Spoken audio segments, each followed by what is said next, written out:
you actually tell the story in the normal rules of literature, that's not a good idea. Just completely spoil the suspense.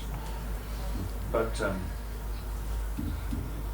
it's amazing, isn't it, that Krishna's pastimes, you can hear them every day, the same story, and still be thinking, what's going to happen next? I mean, especially, it makes me think of Ram Leela, because that's so popular in India. The Ram Leela is performed in all the towns and villages. Everyone knows the story, they've seen it since they were children, every year. And yet it remains absolutely riveting. So that's the nature of Krishna's pastimes. They don't get boring, because there's another spiritual energy there. The difference between Krishna's pastimes and the stories of this material world is that his pastimes actually are real. This world seems so real. Actually, it's not. Whereas Krishna's pastimes, at first hearing, they seem like fairy stories. But actually they're real. There was beautiful painting made, which the opening. Okay, we're going to read about Krishna walking out into the forest with the cowherd boys. And there was this one beautiful painting. I don't know if it's in the current Krishna books, but I'm sure most of you might have seen it at some point. Of Krishna with the cowherd boys going out in the morning with the calves. And do you remember Mahavishnu in 71? It was on the front cover of the BTG. Do you remember that? And so, for a month, because we used to get a new BTG every month. For a month I think we were up in Manchester then, were we? In Market Street. And we were handing out this magazine to everyone. And it had this picture on the front. This is the picture, I don't know if you can see it from where you are. It shows Krishna and the cowherd boys walking out into the forest in the morning. And I found this picture so enchanting. It's so obviously another world.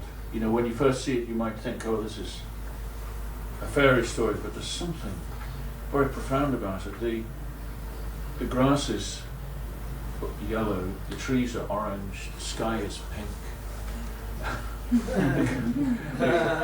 The cowherd boys are wearing, so many bright colours. Some of the calves are pink. There's a pink calf in the foreground. It's just so gorgeous. There's a blue. The foliage of some of the trees is blue as well. Because why shouldn't the spiritual world be, completely multicolored? There's no reason not. So I know one devotee, Tribhangananda, he told me that this painting, brought him to the temple. When he saw that on the Bhaktivedanta in Manchester, he came to the temple. But actually, in the art department, we knew, Prabhupada had said to us, when you paint these pictures of Krishna's pastimes, don't make them like fairy tale pictures. Paint them to be real. He wanted us. That was our attempt to look real, because we were mostly quite new to painting. So he wanted the paintings to look real, because he didn't want people to think that the stories of Krishna are, fairy tales. So there is this special magic about hearing about Krishna. It's not necessary to analyze and understand or sort of theorize what is the secret meaning, behind the story, because that would be to miss the point. Just like when we're chanting Hare Krishna, it's not necessary to think to myself, now let me see, Hare is actually the vocative form of hara, which means, Krishna's pleasure potency, and so on. We don't need it. We just absorb ourselves in the sound of the mantra, and that will take us there. There's no longer any necessity for intellectual or mental gymnastics. Just absorb ourselves in the chanting, or in this case in the story. So the story begins with text number 1. This is the third text on the board. Sukadeva Goswami continued, "O king, one day Krishna decided to take his breakfast as a picnic in the forest. Having risen early in the morning, he blew his bugle made of horn and woke all the cowherd boys and calves with its beautiful sound. Then Krishna and the boys, keeping their respective groups of calves before them, proceeded from Brajabhumi to the forest." So there you have, that's the picture that we just looked at.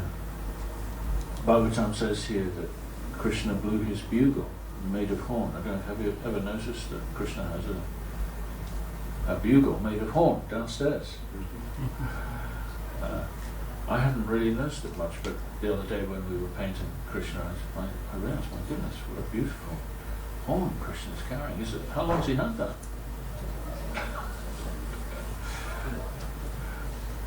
And he uses the horn to call all the cowherd boys in the morning and let them all know it's time, to wake up and come out with the calves.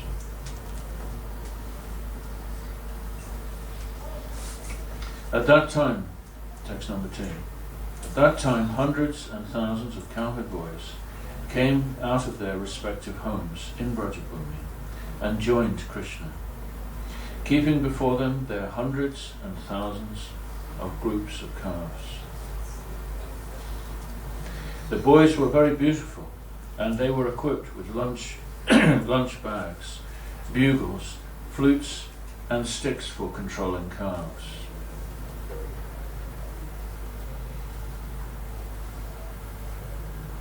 So each of the boys were dressed in a similar way to Krishna, and they were each very beautiful because the eternal associates of Krishna